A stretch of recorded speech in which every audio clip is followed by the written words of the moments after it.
suspends strike for 30 days. KOGI state government appoints new commissioners. UK pushing us to World War III by sending weapons to Ukraine. Russia. In sports, FALCONETS star SABASTINE set to join French club. This is the MLC TV Global News reaching you live from the city of Lokoja, the Confluent State of Nigeria. I am Joy Moses. Thanks for joining us. The federal government has called for stakeholders' collaboration in the health sector towards improved access to quality healthcare.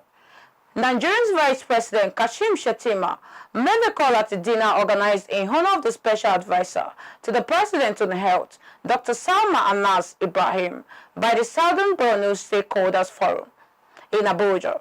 He urged Nigerians to trust Anas while expressing confidence that she will deliver on her job.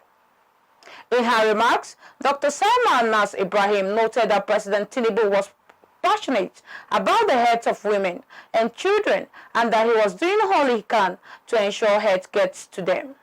She also called for support to ensure the success of the renewed hope agenda of the president. The organized labor says it has suspended the indefinite strike called over nationwide hardship. Labour had directed its affiliate member unions across the country to mobilize and shut down the country following the refusal of government to adhere to the 7 points demand made by the Nigerian Labour Congress, NLC, and Trade Union Congress, TUC, to ameliorate the suffering of workers. The federal government invited the organized labour to a meeting to avert the strike, where governors, ministers, and other officials attended the meeting, chaired by Femi Bajabiamila, Chief of Staff to President Bola Tinubu. In a communique issued after the meeting, the union announced that the strike has been suspended for 30 days. The development has also brought joy to Nigerian students who has been living in the fear of prevailing strike that have done more harm than good to their academic pursuits. KOGI state government has sworn in the newly appointed commissioners for special duties and agriculture respectively following the State Assembly screening and approval. The swearing-in was conducted during the State Executive Council meeting at the Government House, Lokoja. The oath-taking was coordinated by the Secretary to the State Government, Dr. Folashade Ayoade.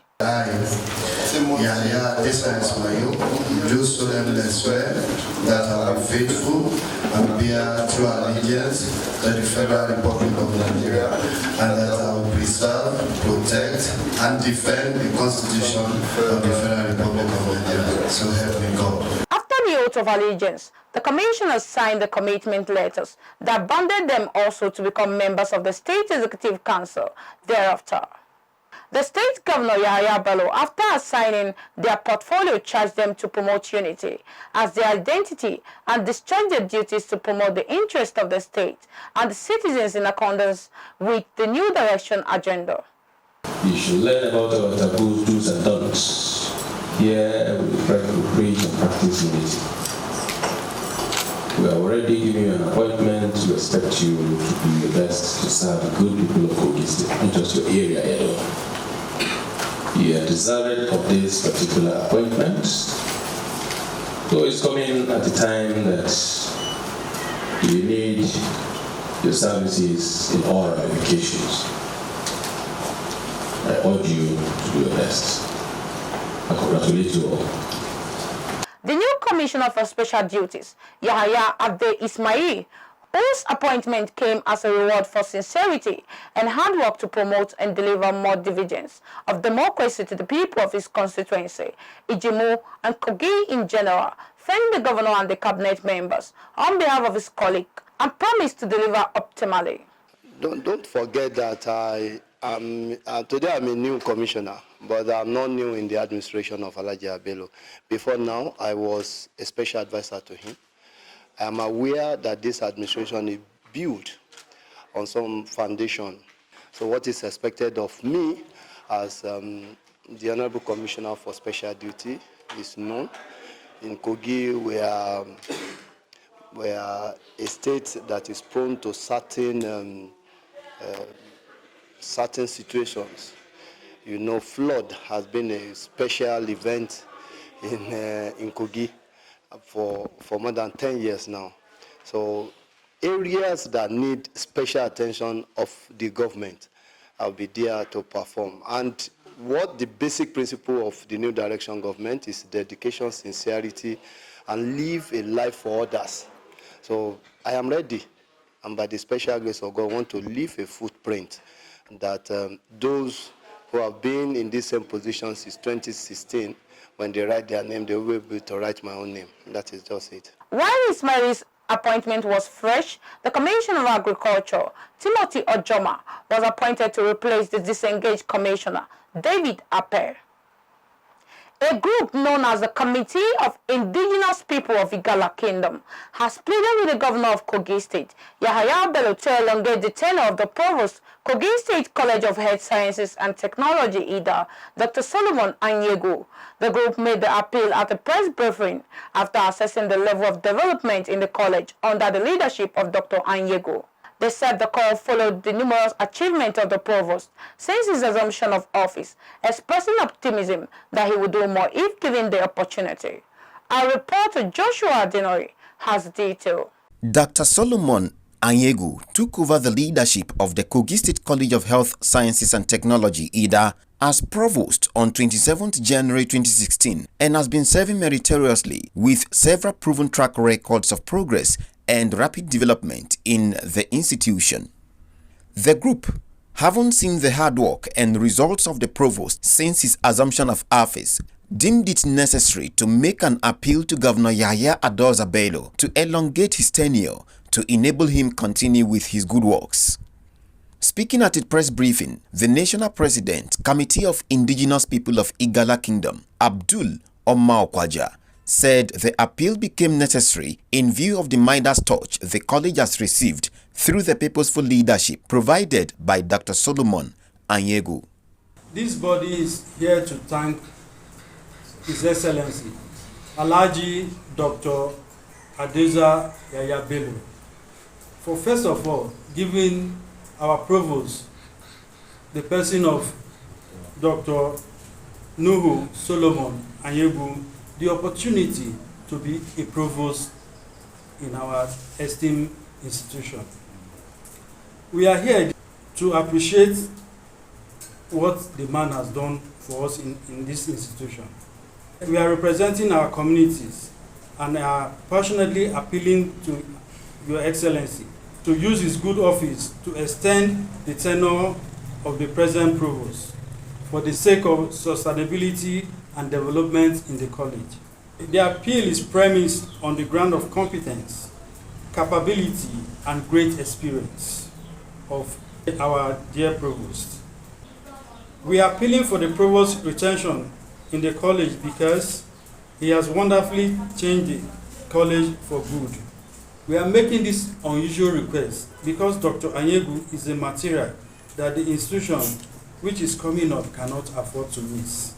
We are responsible citizens of Kogi State, and we are making this appeal not for personal gain, but for the entire good of the entire people of Kogi State. Your Excellency, our people-oriented governor, our research revealed that this type of extension has taken many organizations here in Kogi State, e.g. Radio Kogi, Ministry of Health, Head of Civil Service, all based on good leadership and experience. Your Excellency, this is our appeal to extend the tenure of Dr. Nuhu Solomon Anyegu. Other members of the group also aired their view about the personality of the provost and the numerous successes he has attained in the college, calling on the governor to look into their request for the elongation of the tenure of the provost. Our visit to School of Health Sciences and Technology, that we witnessed several developments, several courses being accredited, which has not been like that before. We want to use this opportunity to appeal to you to extend the tenure of Dr. Nuhu Solomon. Your Excellency, sir, as a custodian of Kogi State, we know you can do this, and we know fully you will do it for us. Without being told, We all know that the provost has been living beyond expectation in the discharge of his duties. He is one man that contributed greatly to the progress of the college. Your Excellency, we sincerely appreciate you for choosing Dr. Nuhu as the provost of the college. We have been seeing his good work in this college. Please, sir, extend his tenure for us. God bless you. Conclusively, the group also pleaded with the governor to look into other various letters from other quarters on same matter, stressing that the results of the provost speaks for itself.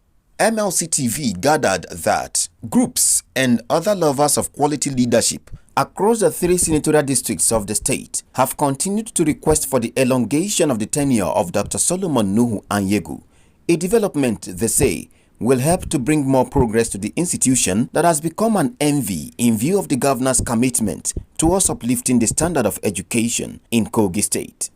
The tenure of Dr. Solomon Anyegu as the provost of the KOGI State College of Health Sciences and Technology (IDA) will come to an end on 27th January 2024, but a pronunciation of elongation of his tenure will serve as a determining factor, as the group prays to God that their request be granted by the governor, a man they described as a tall can-do personality. I am Joshua Adenoy, reporting for MLC TV. As Nigeria celebrates the country's 63rd Independence Day, a group known as New Tribe in Kogi State, in collaboration with members of the National Youth Service Corps, NYSC, embarked on a roadwork in Lokoja, the state capital. Coordinator of New Tribe, Ireti Akinrawo Ojekoha, who doubles as special advisor on concepts and innovation to Kogi State Governor, said the roadwork is to sensitize the people on the need to celebrate Nigeria and contribute their quota to the development of the nation. Let's join our reporter for more. I want to flex my love. I want to impress. And I want to... Now let's watch them very well. To be clear, she loves. If I don't take care of Nigeria, if I don't take care of Nigeria, and each and one of you is enough to take care of Nigeria. Ireti Dola Ojekwa said that the New Tribe in Kogi State, in collaboration with NYC Corps members, their objective is to look forward to every Nigerian citizens to change their narrative and not to depend on the government for all solutions. For the past 40 days, members of the New Tribe have been sitting down every day, and they have been sitting down discussing the way forward with Nigeria, how ordinary citizens can begin to think of how they can change the narrative in Nigeria, how we can stop looking at only government, as being the solution, and even if the government is the solution, how we can table solutions when they ask for it. She said that Nigeria is a country that is dear to God, and God is interested in Nigeria. Nigeria is a great nation going somewhere to happen, and that even if it is only one person that is so minded that Nigeria must succeed, and that single individual is determined that Nigeria will make it. We are a group that take God into cognizance, that God is interested in Nigeria. Ireti Dola said it is time for Nigerians to build on the heroes' past achievements and urge Nigerians to band together as one nation. Azikwe, Obafemi, Ahmadu Bello, and other leaders from other smaller tribes, they all did something significant in 1960. But 63 years after, it is our turn to do something significant. They were ordinary young men and women who wanted something better for Nigeria. So it is time for a new generation of people also to want something good enough for Nigeria, for them to, come out together, to come together, to band, you understand, for the greater cause of this nation. She also advised all Nigerians to live in peace and unity amongst the people for the development of the nation. The road work started from Government House Gate down to Megari Palace, Central Market area, with the theme 63 Years of Freedom with Hope Alive. I am Faith Abdugafar reporting for MLC TV. On politics, the Kogi State All Progressive Congress Governorship Campaign Council has called on security agencies to take action into gruesome killing of an unarmed woman, an APC supporter, at Kotokarifi by those suspected to be armed thugs of the candidate of the Social Democratic Party, SDP, Murtala Yakubu Ajaka. The spokesman and Director of Media and Publicity, Kogi Governorship Campaign Council, who is also the Commissioner for Information and Communication, Kingsley Fanwo, made the call at a press briefing held at Fidelite Hotel, Lokoja, the state capital. Our reporter has the detail. In a press address, the spokesperson and Director of Media and Publicity, Kogi APC Governorship Campaign Council, Kingsley Fanwo, said it was still surprising how the SDP candidates got away with calling a whole ethnic group a common enemy without being checked by necessary authorities. The unguarded, inflammatory, and acidic statements of the SDP candidate, Alhaji Murtala Yakubu Ajaka, on national television have not gone unnoticed. What is of surprise to us is how he gets away after calling a whole ethnic group a common enemy. He also said they were ready for violence. His utterances and actions are not supported by the electoral law of the land. And we are sure INEC and relevant authorities have taken note of this. The spokesperson also expressed that the SDP candidate has also suggested that we are ready for violence in the election, adding that his campaign has been divisive and inciting, yet he works around spreading the propaganda of him being haunted. They commit visible crimes and turn around to play the victims. The quietness of the law enforcement agencies has emboldened him to spill the blood of an innocent woman. His desperation in the face of looming humiliation at the polls has undoubtedly put him in a very dangerous corner. Only Murtala Yakubu and the thugs he moves around with think he has a chance. We assure you of justice. The mother won't die in vain. Murtala Yakubu Ajaka must pay for the blood of the innocent woman. In his characteristic way, the SDP candidate, through his media handlers, and had claimed the poor woman was bearing arm, but they never showed us the arm she was bearing. The claim was a desperate attempt at sweeping the murder they committed under the carpet. You don't kill the people who hold a contrary belief to yours. It was crude, criminal, and callous. The spokesperson further explained the reason for his rejection by the good people of Igala land. The reason is that the good people of Igala land, having followed his activities over the years, and knowing that he lacks the intellectual capacity to represent them, would rather go with responsible candidates. He is not even near the list of hopeful contenders. He will be roundly defeated at the poll, and he will still account for his sins against humanity. Issue-based campaign entails tailoring our promises, assurances, and social contract with the peace-loving people of our dear state through the media to the people. Ododo Ahmed Usman, OAU, wants the people of the state to be convinced by the legacies of the system he served in, his promises of consolidation and continuity, his antecedents and competence, as well as his message of unity. His claim to these ideals is iron cast. Fanwo noted that no amount of ethnic parroting can distract Prince Shuaibu Abubakar Audu. Our attention has been drawn to calls by some hired guns calling on the Director General of the Campaign Council, Honorable Minister Prince Shuaibu Abubakar Audu, to resign his appointment, citing divisive reasons for the call. The Director General of the Campaign Council is committed to executing a campaign that will usher in the Ododo era of consolidation and continuity. No amount of ethnic parroting can distract the politically sagacious Minister of Steel Development, Honorable Minister Prince Shaibu Abubakar Audu, from the historic task ahead.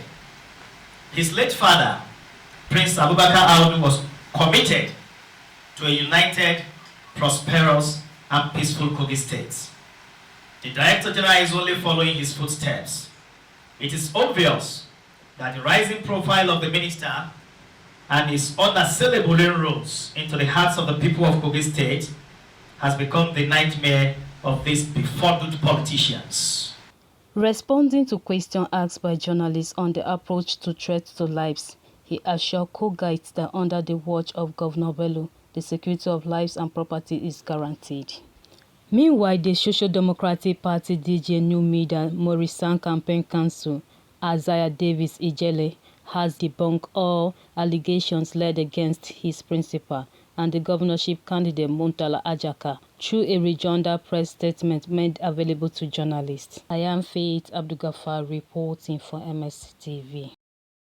The David Bogado campaign organization has expressed satisfaction with the ruling of the governorship election petition tribunal, which invalidated the election of Governor Abdullahi Sule of Nasarawa State.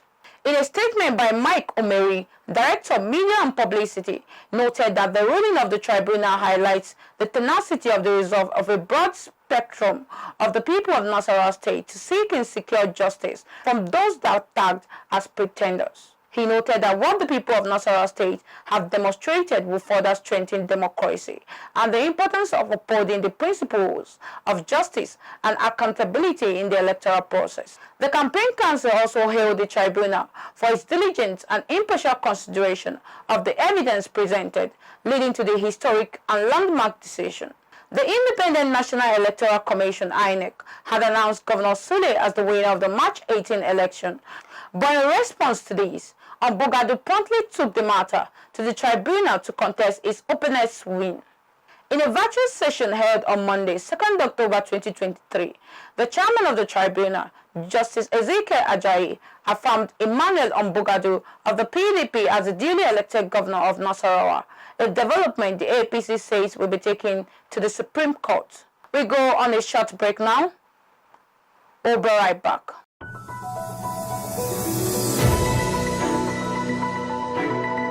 MLC TV Online is here.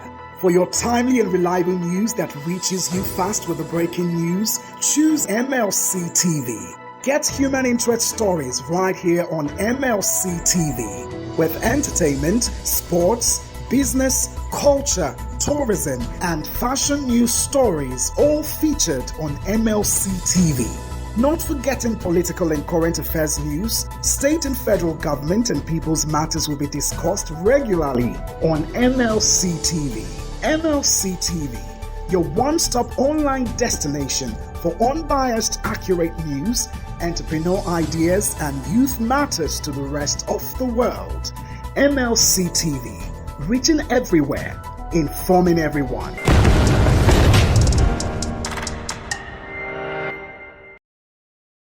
Welcome back.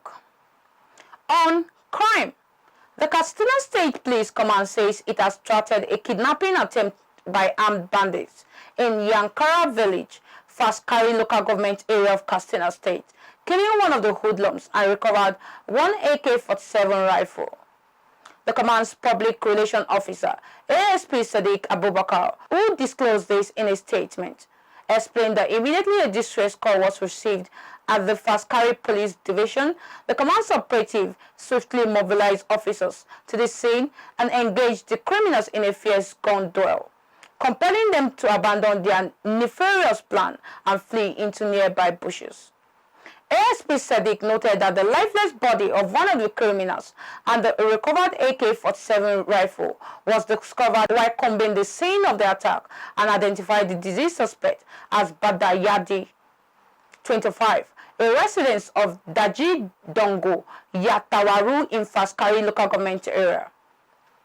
Katsina State Police Commissioner CP Aliu Musa praised the bravery and gallantry displayed by the police operatives during the operation and urged residents to continue to provide crucial and timely information law enforcement agencies, emphasizing its importance in preventing criminal activities. CP Musa also urged citizens to report individuals displaying suspicious injuries, as some of the bandits may have sustained gunshot wounds while fleeing.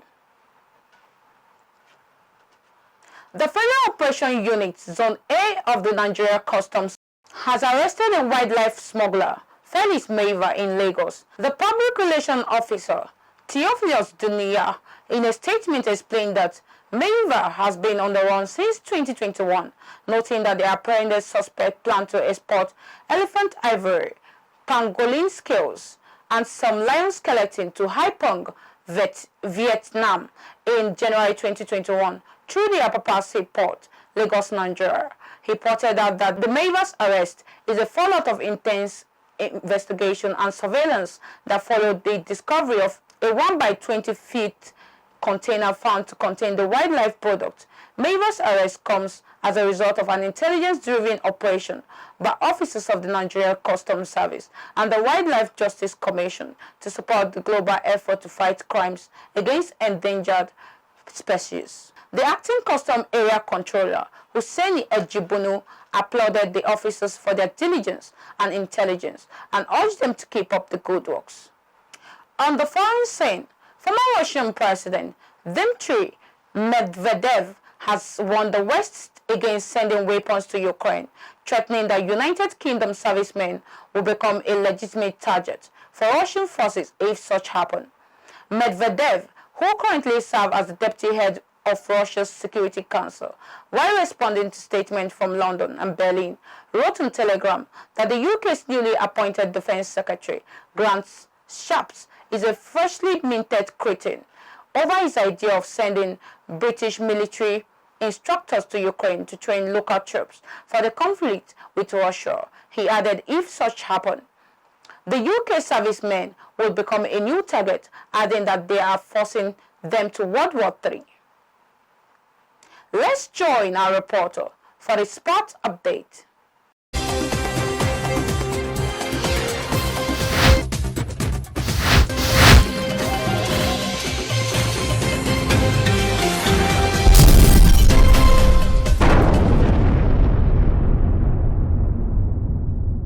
Hello and welcome to Sports Update on MLC TV Global News. I am Jonah Malik. Thanks for joining me.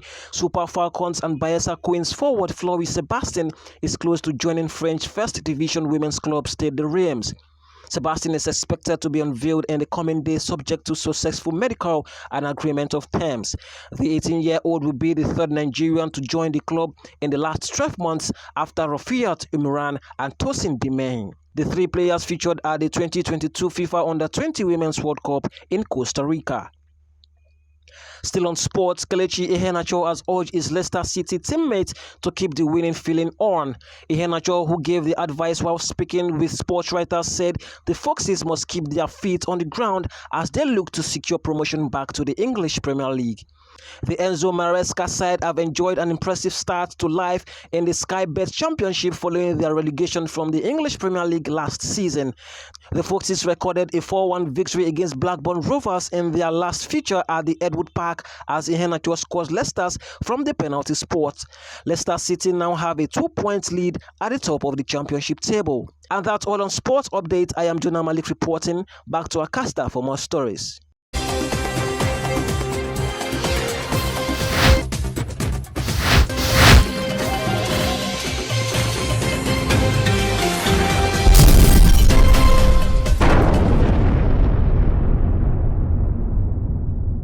Thanks for the update. Joy Dada has the latest entertainment news.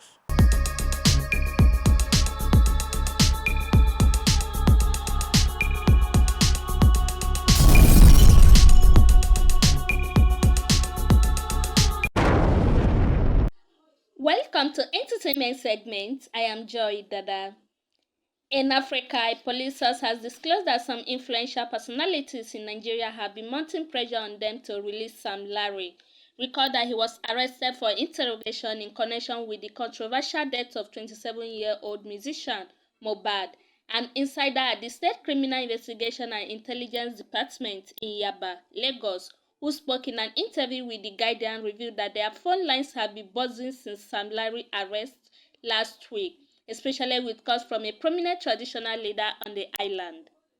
To the top dog of SCIID, Deputy Commissioner of Police Wahid Ailara urged him to release Sam Larry. According to the reports, the person who called made a commitment to produce him whenever he's needed. And on foreign scene, Ed Sheeran has enjoyed impressive financial success as his music empire continues to flourish. According to reports from the Mirror, Sheeran recently rewarded himself with a substantial $10 million pay raise, adding to his already impressive wealth. This achievement comes on the heels of his 7th studio album, Autumn Variations, which was released on September 29. In 2022, Sheeran's earnings soared to $18.3 million, marking an impressive increase in $8.4 million compared to the previous year. The latest financial data revealed that the singer has generated an outstanding turnover of $89 million since 2019. Notably, this figure does not include the substantial profit from nearly half of the 90 total dates of his sold-out world tour held in 2022 and 2023. Nor does it factor in the revenue from his 6th album, Subtract, or the newly released Autumn Variations. Thanks for joining me. I am Joy Dada, reporting for MLC TV.